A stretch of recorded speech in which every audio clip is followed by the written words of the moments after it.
जय श्री राम। हे प्रिय भक्तों, आज मंगलवार का पावन प्रभात है, जिस दिन भक्त श्री हनुमान जी की पूजा अर्चना करके अपने जीवन से हर संकट का अंत करते हैं। जो श्रद्धा से उनका नाम जपता है, उनके जीवन में मंगल ही मंगल होता है। तो आइए इसी मंगलमय भावना के साथ आरंभ करें मंगलवार की यह पवित्र कथा। जय श्री गणेश। व्यास जी ने कहा, एक बार नैमिषारण्य तीर्थ में 88,000 मुनि इकट्ठे होकर पुराणों के ज्ञाता श्री सूत जी से पूछने लगे, हे महामुनि, आपने हमें अनेक पुराणों की कथाएं सुनाई हैं।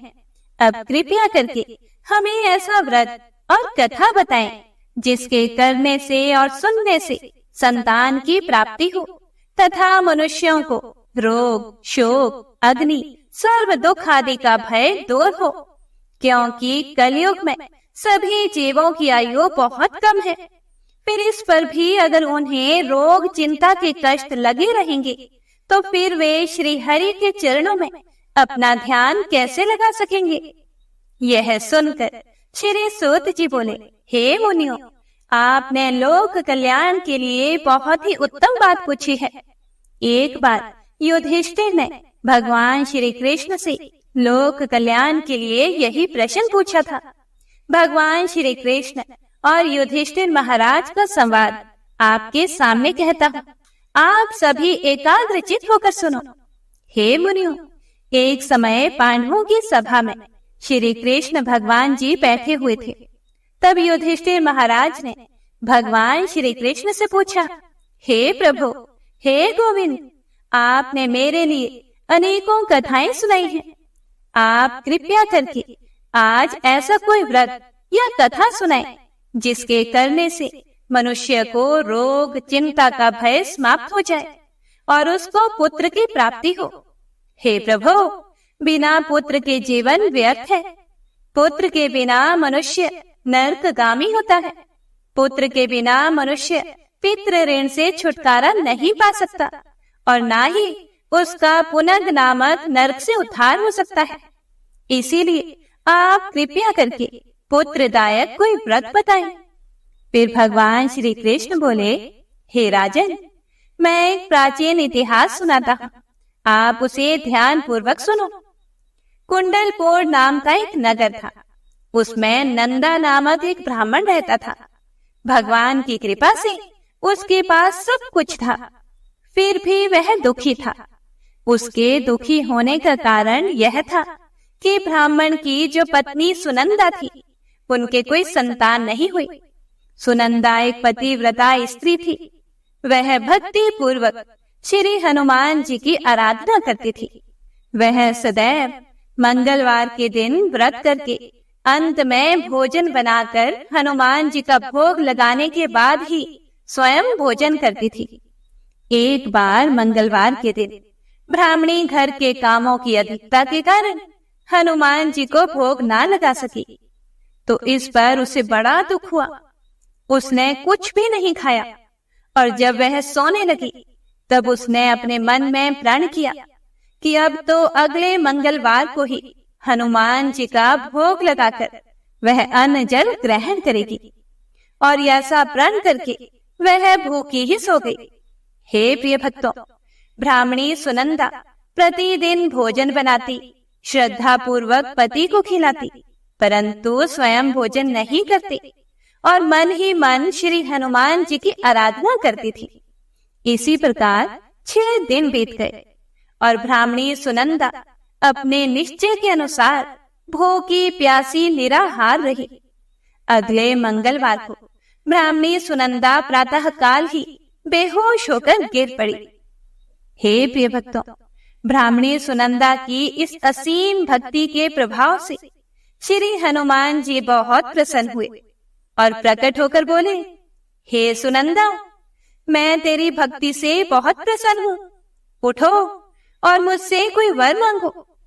सुनंदा अपने आराध्य देव श्री हनुमान जी को देखकर आनंद की अधिकता से विवल हो उठी और श्री हनुमान जी के चरणों में गिरकर बोली, हे प्रभु, मेरी कोई संतान नहीं है, कृपया करके मुझे संतान प्राप्ति का आशीर्वाद दें।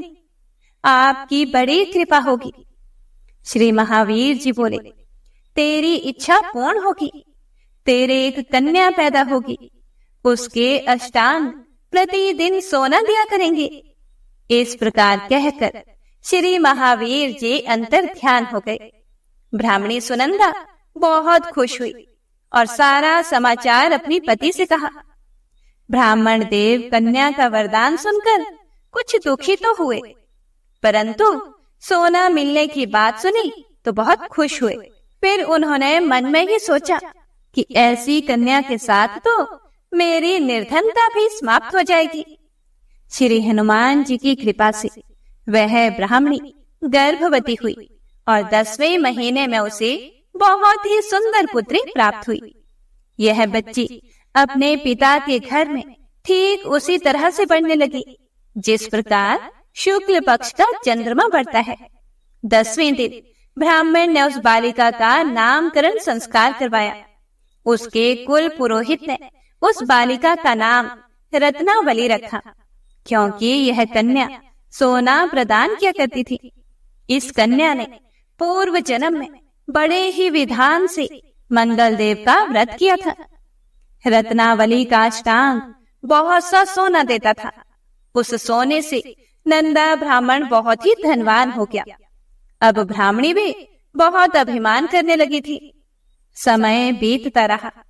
अब रत्नावली 10 वर्ष की हो चुकी थी। एक दिन जब ब्राह्मण बहुत खुश था, उस समय सुनंदा ने अपने पति से कहा, हे स्वामी, हमारी पुत्री रत्नावली विवाह के योग्य हो गई है। इसीलिए आप कोई सुंदर तथा योग्य वर देखकर इसका विवाह कर दें। यह सुनकर ब्राह्मण बोला कि अभी तो रत्नावली बहुत छोटी है। तब ब्राह्मणी बोली कि शास्त्रों की आज्ञा है कि कन्या 8वें वर्ष में गौरी, 9 वर्ष में रोहिणी, 10वें वर्ष में कन्या होती है और इसके बाद रजस्वला हो जाती है। गौरी के दान से पाताल लोक की प्राप्ति होती है, रोहिणी के दान से वैकुंठ लोक की प्राप्ति होती है और कन्या के दान से इंद्रलोक में सुखों की प्राप्ति होती है। हे स्वामी, अगर रजस्वला का दान किया जाता है तो घोर नर्क की प्राप्ति होती है। हे प्रिय भक्तों, आगे सूत जी बोले कि इस पर ब्राह्मण बोला, अभी तो रत्नावली मात्र 10 वर्ष की ही है, तो मैंने तो 16-16 साल की कन्याओं के विवाह करवाए हैं, अभी जल्दी क्या है। तब ब्राह्मणी सुनंदा बोली कि लगता है आपको तो लोभ अधिक हो गया है। शास्त्रों में कहा गया है कि माता पिता और बड़ा भाई रजस्वला कन्या को देखते हैं तो वह अवश्य ही नरकगामी होते हैं। तब ब्राह्मण बोला कि अच्छी बात है, कल मैं अवश्य ही योग्य वर की तलाश में अपना दूत भेजूंगा। दूसरे दिन ब्राह्मण ने अपने दूत को बुलाया और उसे आज्ञा दी कि जैसी सुंदर मेरी कन्या है वैसा ही सुंदर वर उसके लिए तलाश करो। दूत अपने स्वामी की आज्ञा पाकर निकल पड़ा। पंबई नगर में उसने एक सुंदर लड़के को देखा। यह बालक एक ब्राह्मण परिवार का बहुत ही गुणवान पुत्र था। इसका नाम सोमेश्वर था। दूत ने सुंदर व गुणवान ब्राह्मण पुत्र के बारे में अपने स्वामी को पूर्ण विवरण दिया। ब्राह्मण नंदा को भी सोमेश्वर अच्छा लगा और फिर शुभ मुहूर्त में विधि पूर्वक कन्यादान करके ब्राह्मण ब्राह्मणी संतुष्ट हुए। हे प्रिय भक्तों, परंतु ब्राह्मण के मन में तो लोभ समाया हुआ था। उसने कन्यादान तो कर दिया था, पर वह बहुत ही दुखी था। उसने सोचा कि रत्नावली तो अब चली जाएगी और मुझे इससे जो सोना मिलता था वह अब नहीं मिलेगा। मेरे पास जो धन था कुछ तो इसके विवाह में खर्च हो गया और जो शेष बचा है वह भी कुछ दिनों के बाद समाप्त हो जाएगा। मैंने तो इसका विवाह करके बहुत बड़ी भूल कर दी है। अब कोई ऐसा उपाय हो कि रत्नावली मेरे घर में ही बनी रहे, अपने ससुराल ना जाए। लोभ रूपी राक्षस ब्राह्मण के मस्तिष्क पर छाता जा रहा था। रात भर अपनी शैया पर बेचैनी से करवटें बदलते बदलते उसने एक बहुत ही क्रूर निर्णय लिया। हे प्रिय भक्तों, उसने सोचा कि जब रत्नावली को लेकर उसका पति सोमेश्वर अपने घर के लिए जाएगा तो वह रास्ते में छिपकर सोमेश्वर का वध कर देगा और अपनी लड़की को अपने घर ले आएगा, जिससे नियमित रूप से उसे सोना भी मिलता रहेगा और समाज का कोई मनुष्य उसे दोष भी नहीं दे सकेगा।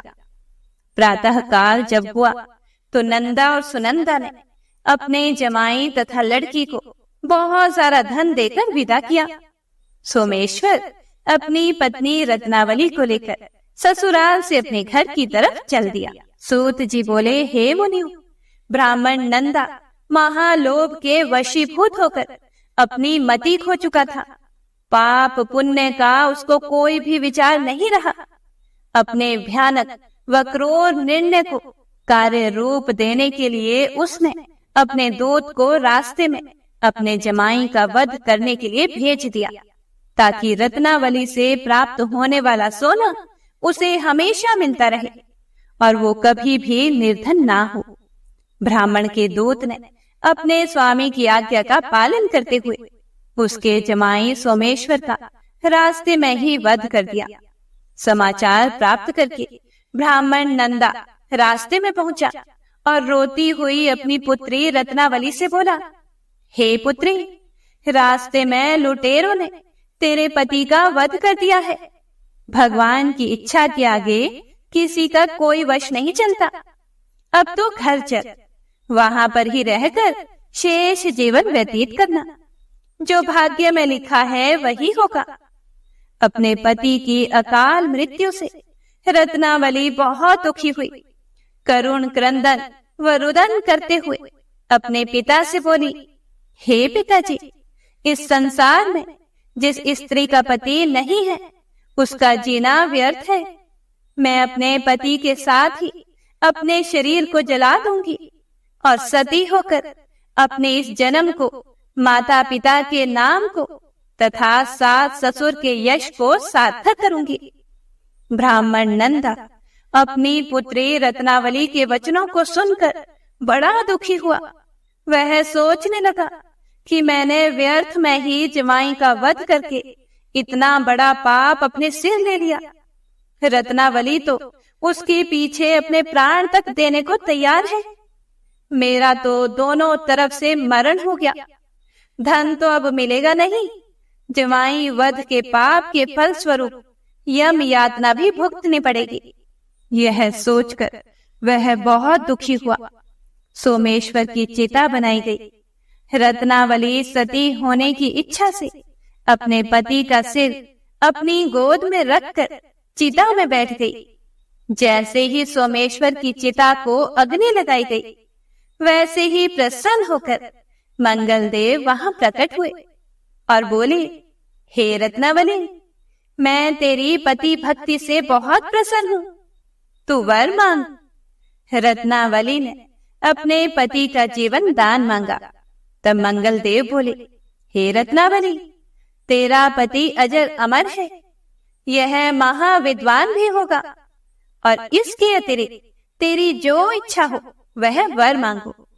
तब रत्नावली बोली, हे ग्रहों के स्वामी, यदि आप मुझ पर प्रसन्न हैं तो मुझे यह वरदान दीजिए कि जो भी मनुष्य मंगलवार के दिन प्रातःकाल लाल पुष्प, लाल चंदन से पूजा करके आपका स्मरण करे, उसको रोग व्याधि ना हो, स्वजनों का कभी वियोग ना हो, सर्प, अग्नि तथा शत्रुओं का भय ना रहे।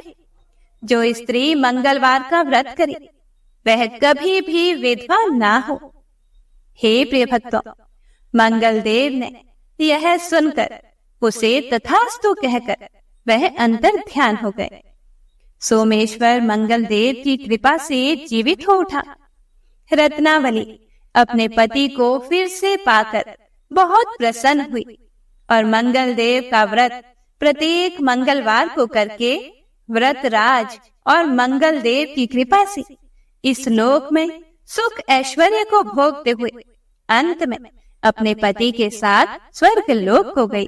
हे प्रिय भक्तों, व्यास जी मुनियों से बोले कि इस प्रकार जो भी स्त्री पुरुष विधिवत मंगलवार का व्रत करके व्रत कथा सुनते हैं, हनुमान जी उनके सभी कष्ट दूर करके घर में धन संपत्ति का भंडार भर देते हैं।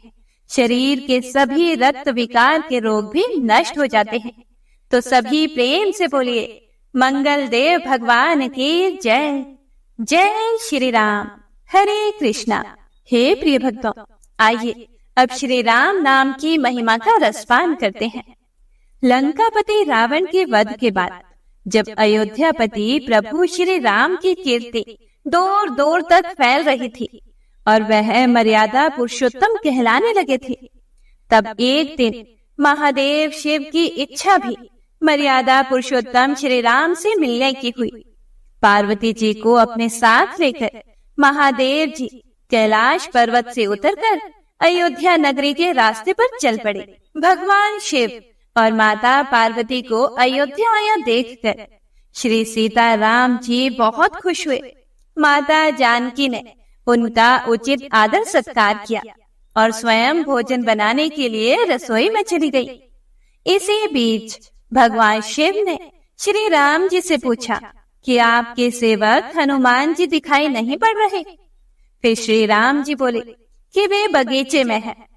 शिव जी ने श्री राम जी से बगीचे में जाने की अनुमति मांगी और पार्वती जी का हाथ थामकर वे बगीचे में आ गए। बगीचे की खूबसूरती देखकर उनका मन मोहित हो गया। आम के एक घने वृक्ष के नीचे हनुमान जी दिन दुनिया से बेखबर गहरी नींद में सोए हुए थे और एक लय में खर्राटे से राम नाम की ध्वनि उठ रही थी। चकित होकर शिव जी और माता पार्वती एक दूसरे की ओर देखने लगे। माता पार्वती मुस्कुरा कर उठी और वृक्ष की डालियों की ओर इशारा किया। राम नाम सुनकर पेड़ की डालियां भी झूमने लगी थी और इनके बीच से भी राम नाम उच्चारित हो रहा था। शिव जी इस राम नाम की धुन में मस्त मगन होकर खुद भी राम राम कहकर नाचने लगे। हे प्रिय भक्तों, माता पार्वती जी ने भी अपने पति का अनुसरण किया और अपने कोमल पांव थिरकाने लगी। शिव जी और पार्वती जी के नृत्य से ऐसी झनकार उठी कि स्वर्ग लोक के देवता गण भी आकर्षित होकर बगीचे में आ गए और राम नाम की धुन में सभी मस्त हो गए। माता जानकी भोजन तैयार करके प्रतीक्षारत थी, परंतु संध्या घिरने तक भी अतिथि नहीं पधारे। तब मैया सीता ने लक्ष्मण जी को बगीचे में भेजा। लक्ष्मण जी तो स्वयं को भी श्री राम का सेवक ही मानते थे, इसीलिए बगीचे में आकर जब उन्होंने धरती पर स्वर्ग का नजारा देखा तो खुद भी राम नाम की धुन में झूम उठे। महल में माता जानकी परेशान हो रही थी कि अभी तक भोजन ग्रहण करने के लिए कोई भी क्यों नहीं आया। उन्होंने श्री राम जी से कहा कि भोजन ठंडा हो रहा है, चलिए हम ही जाकर बगीचे में से सभी को ले आए। हे प्रिय भक्तों, जब सीता राम जी बगीचे में गए तो वहां राम नाम की धूम मची हुई थी। हनुमान जी गहरी नींद में सोए हुए थे और उनके खर्राटों से अभी तक राम नाम निकल रहा था। श्री सिया राम भाव विहल उठे। राम जी ने हनुमान जी को नींद से जगाया और प्रेम से उनकी तरफ निहारने लगे। हनुमान जी प्रभु को आया देखकर शीघ्रता से उठ खड़े हुए और नृत्य का समम भंग हो गया। शिव जी खुले कंठ से हनुमान जी की राम भक्ति की सराहना करने लगे। हनुमान जी संकुचाए लेकिन मन ही मन खुश हो रहे थे। श्री सिया राम ने भोजन करने का आग्रह भगवान शिव जी से किया। सभी लोग महल में भोजन करने के लिए चल पड़े। माता जानकी भोजन परोसने लगी। हनुमान जी को भी श्री राम जी ने पंक्ति में बैठने का आदेश दिया। हनुमान जी बैठ तो गए, परंतु आदत ऐसी थी कि राम जी के भोजन करने के बाद ही सभी लोग भोजन करते थे। आज श्री राम के आदेश से पहले भोजन करना पड़ रहा था, तो माता जानकी हनुमान जी को भोजन परोसती जा रही थी, पर हनुमान का पेट ही नहीं भर रहा था। सीता जी कुछ समय तक तो उन्हें भोजन परोसती रही, फिर समझ गई कि इस तरह से तो हनुमान जी का पेट नहीं भरेगा। उन्होंने तुलसी के एक पत्ते पर राम नाम लिखा और भोजन के साथ हनुमान जी को परोस दिया। तुलसी पत्र खाते ही हनुमान जी को संतुष्टि मिली और वह भोजन खाकर उठ खड़े हुए। भगवान शिव शंकर ने प्रसन्न होकर हनुमान जी को आशीर्वाद दिया कि आपकी राम भक्ति युगों युगों तक याद की जाएगी और आप संकट मोचन कहलाएंगे। संकट हरे मिटे सब पीरा, जो सुमिरे हनुमत बलबीरा। जय श्री राम। हे प्रिय भक्तों, आइए अब श्री राम नाम की महिमा की दूसरी कथा का रसपान करते हैं। महादेव जी को एक बार बिना कारण के किसी को प्रणाम करते देखकर पार्वती जी ने पूछा कि हे प्रभु, आप किसको प्रणाम करते रहते हैं? शिव जी पार्वती जी से कहते हैं कि हे देवी, जो भी मनुष्य एक बार राम कहता है उसे मैं 3 बार प्रणाम करता हूँ। पार्वती जी ने एक बार शिव जी से पूछा कि आप शमशान में क्यों जाते हैं और ये चिता की भस्म शरीर पे क्यों लगाते हैं? उसी समय शिव जी पार्वती जी को शमशान में ले गए। वहां एक शव अंतिम संस्कार के लिए लाया गया। लोग राम नाम सत्य है ऐसा कहते हुए शव को ला रहे थे। शिव जी ने कहा कि देखो पार्वती, इस शमशान की ओर जब लोग आते हैं तो राम नाम का स्मरण करते हुए आते हैं और इस शव के निमित्त से कई लोगों के मुख से मेरा अति प्रिय दिव्य राम नाम निकलता है। उसी को सुनने के लिए मैं शमशान में आता हूँ और इतने लोगों के मुख से राम नाम का जप करवाने में निमित्त बनने वाले इस शव का मैं सम्मान करता हूँ, उसे प्रणाम करता हूँ और अग्नि में जलने के बाद उसकी भस्म को अपने शरीर पर लगा लेता हूँ। राम नाम बुलवाने वाले के प्रति मुझे अगाध प्रेम रहता है। हे प्रिय भक्तों, एक बार शिव जी भगवान कैलाश पर पहुँचे और पार्वती जी से भोजन मांगा। पार्वती जी विष्णु सहस्त्र नाम का पाठ कर रही थी। पार्वती जी ने कहा कि अभी पाठ पूरा नहीं हुआ, कृपया थोड़ी देर प्रतीक्षा कीजिए। शिव जी भगवान ने कहा कि इसमें तो समय और श्रम दोनों लगेंगे। संत लोग जिस तरह से सहस्त्र नाम को छोटा कर लेते हैं और नित्य जपते हैं, वैसा उपाय कर लो। पार्वती जी ने पूछा कि वो उपाय कैसे करते हैं, मैं सुनना चाहती हूँ। शिव जी भगवान बोले, केवल एक बार राम कह लो, तुम्हें सहस्त्र नाम भगवान के 1000 नाम लेने का फल मिल जाएगा। एक राम नाम 1000 दिव्य नामों के समान है। पार्वती जी ने फिर वैसा ही किया। श्री राम राम रामेति रमे रामे मनोरमे सहस्त्र नाम ततुल्यम राम नाम वरानने। यह राम नाम सभी आपदाओं को हरने वाला, सभी संपदाओं को देने वाला दाता है। सारे संसार को विश्राम शांति प्रदान करने वाला है, इसीलिए मैं इसे बार बार प्रणाम करता हूँ। हे प्रिय भक्तों, भव सागर की सभी समस्याओं और दुख के बीजों को भूंज के रख देने वाला, अर्थात समूल नष्ट कर देने वाला, सुख संपत्तियों को अर्जित करने वाला, यम दूतों को भगाने वाला केवल राम नाम का जप है। इसीलिए प्रयास पूर्वक स्वयं भी राम नाम जपते रहना चाहिए और दूसरों को भी प्रेरित करके राम नाम जपवाना चाहिए। इससे अपना और दूसरों का तुरंत ही कल्याण हो जाता है। यही सबसे सुलभ और अचूक उपाय है। इसीलिए हमारे देश में प्रणाम राम राम कहकर किया जाता है। तो सभी प्रेम से बोलिए जय श्री राम, हरे कृष्णा। हे प्रिय भक्तों, सूत जी बोले कि हे मुनियों, एक अन्य कथा के अनुसार एक नगर में एक वृद्धा निवास करती थी। उसके मंगलिया नाम का एक पुत्र था। वृद्धा की हनुमान जी पर गहरी आस्था थी। वह प्रत्येक मंगलवार को नियम पूर्वक व्रत रखकर हनुमान जी की आराधना करती थी। उस दिन वह ना तो घर को लीपती थी और ना ही मिट्टी खोदती थी। वृद्धा को व्रत करते हुए अनेक दिन बीत गए। एक बार हनुमान जी ने उसकी श्रद्धा की परीक्षा लेने की सोची।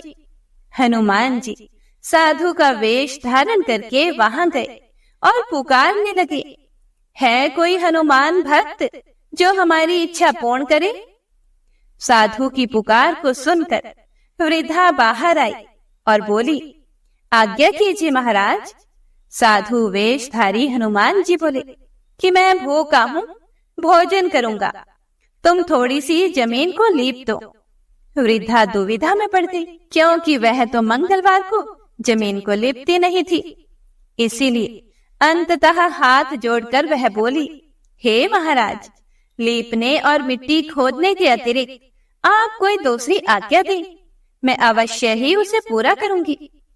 साधु ने 3 बार प्रतिज्ञा कराने के बाद कहा कि तू अपने बेटे को बुला, मैं उसकी पीठ पर आग जलाकर भोजन बनाऊंगा।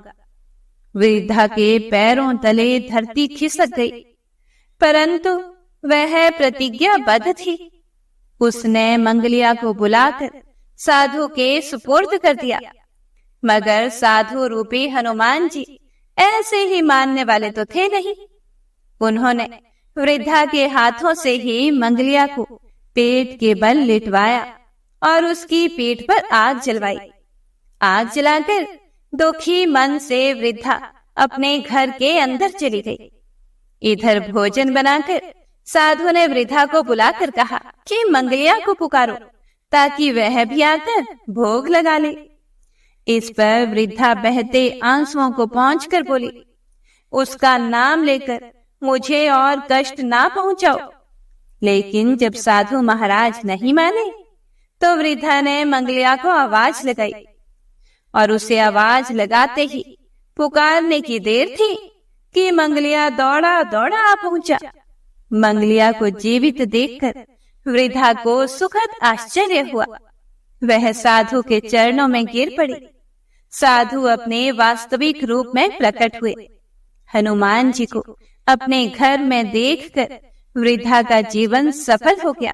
हे प्रिय भक्तों, श्री सूत जी बोले कि मंगलवार के व्रत से शंकर और पार्वती जी इसी तरह भक्तों को साक्षात दर्शन देकर कृतार्थ करते हैं।